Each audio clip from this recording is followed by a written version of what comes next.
Hi, my name is Jennifer Hood and I'm the online training specialist here at ClearTouch Interactive in Greenville, South Carolina. Today I would like to give you an overview of zones.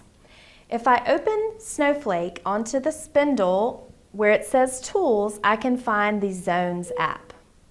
Zones is going to allow me to split my screen into multiple zones, and the configuration depends on my needs.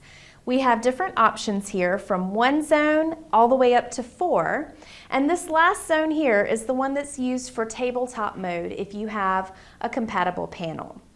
I'm going to show you how the 3 zones works because this is a zone that I think teachers would use often.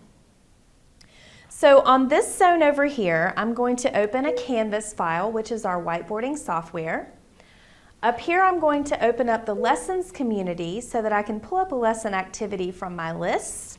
And then down at the bottom, I'll open YouTube so that I can pull a YouTube video that I would like to use for my lesson.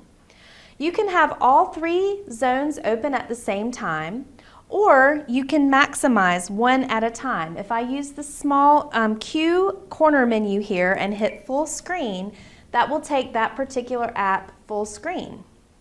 I can then leave full screen and go into another app by tapping the corner Q menu and going full screen with that app.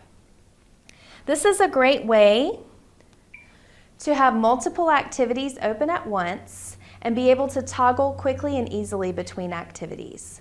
When you're ready to leave zones, you just hit the Zones corner app here in your Snowflake menu, go back to the sandbox mode or 1 zone, and it will go back to the last zone that you were in.